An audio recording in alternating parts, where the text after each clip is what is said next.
বাড়ি লতিরাজ কচুর জমিতে লতি দেখা দিলে কি সার দিবেন? লতিরাজ কচুর গাছে লতির ফলন আসলে কি সার ব্যবহার করবেন? প্রিয় দর্শক, আমি মোহাম্মদ আসাদ আলী, গ্রাম তালশো পোস্ট এবং থানা বড়াই গ্রাম, জেলা নাটোর। দেখতে পাচ্ছেন মোরগ মার্কা মাধ্যমিক সার। এখানে রয়েছে ইউরিয়া সাদা এবং রয়েছে টিএসপি, ট্রিপল সুপার ফসফেট। এটা আমরা এগুলো একত্রে মিশাবো।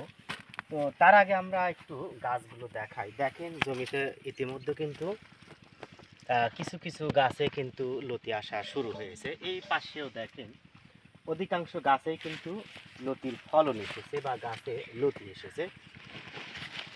সার দেওয়ার পূর্বে কি কাজগুলো আপনাকে করতে হবে? প্রথমত, জমিতে যদি আগাছা থেকে থাকে তাহলে আগাছাগুলো সুন্দরভাবে পরিষ্কার করবেন। দেখেন আমরা জমির আগাছাগুলো পরিষ্কার করেছি, কোনো আগাছা নেই। এবং সেই সাথে মোরা যে পাতাগুলো, এই যে দেখতে পাচ্ছেন, এমন পাতাগুলো কিন্তু আমরা জমি থেকে সংগ্রহ করে বাইরে ফেলে দিয়েছি। তো যাই হোক,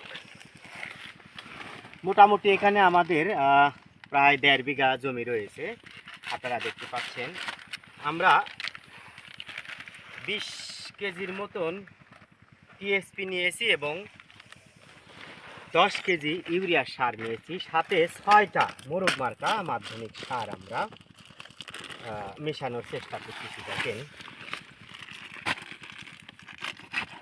প্রিয় দর্শক, আমাদের স্বাভাবিক বৃদ্ধির জন্য যেমন বিভিন্ন প্রকার খাদ্যর প্রয়োজন হয়, উদ্ভিদেরও তেমন স্বাভাবিক বৃদ্ধি বজায় রাখার জন্য বিভিন্ন প্রকার সারের মিশ্রণ প্রয়োগ করতে হয়। যারা বাড়ি লতিরাজ কচু এক চাষ করেছেন, অবশ্যই লতির ফলন আসলে অথবা লতি মোটা লম্বা করার জন্য আপনারা ইউরিয়া এবং টিএসপি সারের সাথে মোরগ মার্কা মাধ্যমিক সার ব্যবহার করবেন। যারা দ্রুতগামী বা আগাম ফলন আনতে চান তারাও ইউরিয়া এবং টিএসপি সারের সাথে মোরগ মার্কা মাধ্যমিক সার ব্যবহার করবেন। দেখেন এগুলা হচ্ছে মোরগ মার্কা মাধ্যমিক সার। পাশে কিন্তু সারগুলো কাটছে, যা আপনারা দেখতে পাচ্ছেন। প্রিয় দর্শক, এই দেখেন আমরা এখন সুন্দরভাবে এগুলো মিশাবো।